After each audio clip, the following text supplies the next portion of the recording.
Bonsoir à tous. Pour enregistrer cette émission qui a pour titre Les Hommes de l'Ombre, c'est-à-dire les agents secrets, émission qui coïncide avec le 50e anniversaire de la victoire sur l'Allemagne nazie. Donc pour enregistrer cette émission, nous sommes aux Invalides, plus particulièrement au musée de l'armée des Invalides, et qui présente actuellement une exposition qui est à la fois passionnante et très émouvante, intitulée « Ensemble, ils ont libéré la France ». Alors Raymond Noulens, plutôt colonel Noulens, vous êtes le conservateur du musée de l'armée, vous êtes le commissaire de cette exposition. Alors dites-nous comme ça, en introduction à cette émission, avant que je présente les agents secrets, combien y a-t-il d'objets présentés et que racontent ces objets? Alors cette exposition a une ambition assez élevée.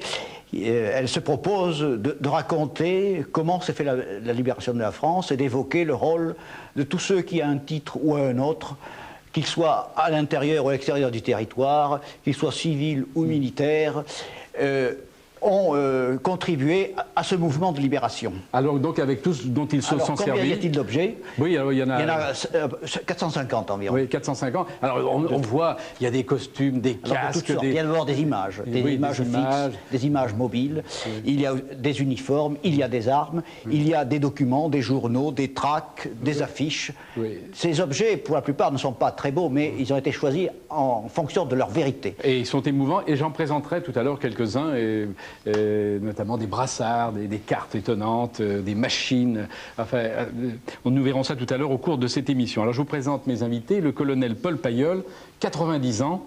Vous avez été avant la guerre le chef de la section allemande du contre-espionnage français. Puis pendant la guerre, vous avez officiellement dirigé les services secrets français. Autrement dit, de 1935 à 1945, c'est vous qui avez mené, l'un de ceux qui avez mené la lutte contre les services secrets nazis. Vous racontez votre vie à Alain-Gilles Minella dans un livre intitulé L'homme des services secrets aux éditions Julliard. Ouvrage qui a été préfacé par l'amiral Pierre Lacoste.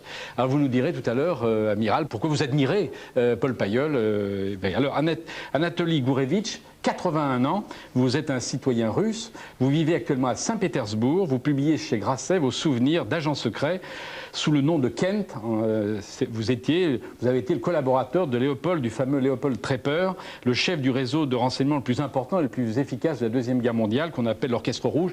Vous n'êtes pas tout à fait d'accord là-dessus, mais enfin, on en parlera tout à l'heure. Alors, dans votre livre, intitulé Un certain Monsieur Kent, vous nous présentez d'ailleurs un Trepper très différent de celui que nous avait raconté Gilles Perrault dans un livre très célèbre qui a été lu par beaucoup de Français, qui s'intitule L'Orchestre Rouge aux éditions Fayard, et dont vous avez tiré un film dont nous verrons d'ailleurs tout à l'heure un extrait. Mais on va commencer par vous, Paul Pailleul.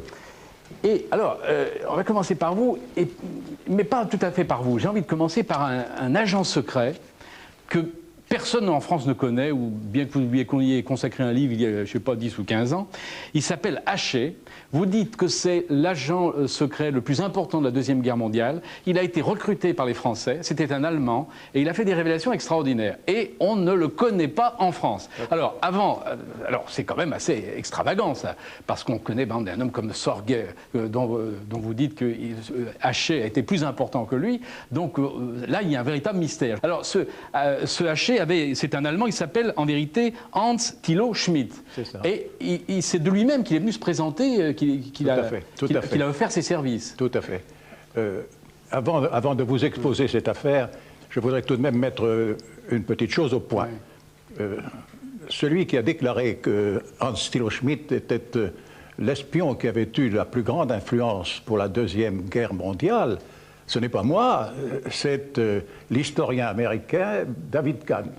Ouais. Et c'est unanimement connu désormais, en Amérique comme en Angleterre d'ailleurs, que Hans Thilo Schmidt a été un des principaux agents des services de renseignement de la Deuxième Guerre mondiale. Alors son nom de code c'était Haché. Pourquoi ne le connaît-on pas? Non, dites-nous d'abord qui il est avant de nous dire pourquoi on ne le connaît pas. Non, dites-nous d'abord qui il est. D'accord, si vous voulez. Oui, non, dites-moi alors, il s'est présenté de lui-même. C'est cela. Il s'est présenté en 1931, il s'est présenté à l'ambassade de France à Berlin.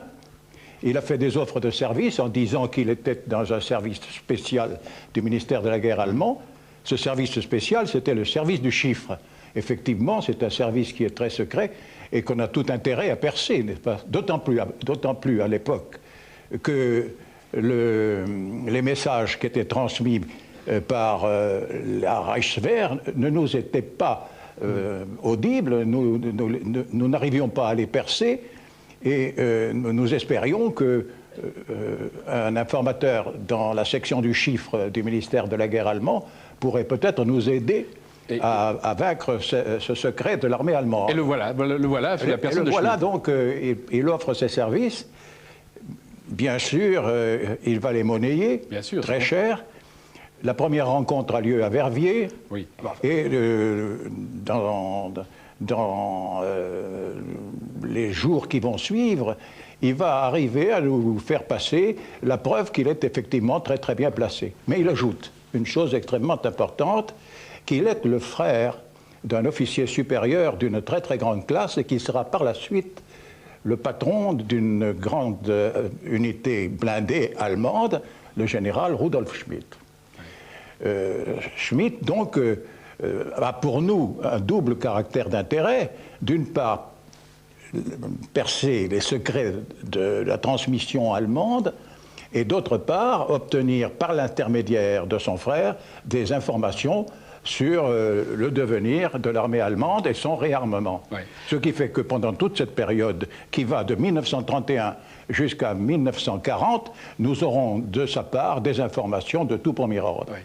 Alors, ce qui est vrai, c'est que, par exemple, vous donnez un exemple, le jour où l'Allemagne a envahi la zone démilitarisée rhénane, en 1936, il vous avait prévenu. C'est ça. Il vous avait prévenu et il vous a dit, si les Français réagissent, Hitler fera marche arrière. Tout à fait. Et donc, le gouvernement français le savait. Tout à fait. Et ils ont laissé envahir la Rhénanie. Tout à fait. Alors que vraiment, c'est inouï. Voilà, donc, déjà une information de premier ordre. Non exploitée. Et non exploitée. Non exploitée. Et il y en a une deuxième qui est au moins aussi importante, et même beaucoup plus importante, c'est lorsque, au mois de novembre ou décembre 1937, il nous a révélé la teneur d'une conférence qui s'est tenue à la chancellerie du Reich sous la présidence de Hitler, et où Hitler a fait un véritable testament de sa volonté, de ce qu'il désirait sur l'expansion de l'Allemagne et la reprise des territoires qui lui avaient été occupés. Cette information, elle est de tout premier ordre, car elle donne en 1937, au mois de novembre 1937, et nous avons les informations à peine un mois après, il nous donne la certitude que les visées de Hitler vont être programmées dans des conditions stupéfiantes. En 1938, au début de 1938, ce sera l'Autriche, ensuite ce sera la Tchécoslovaquie, etc., etc.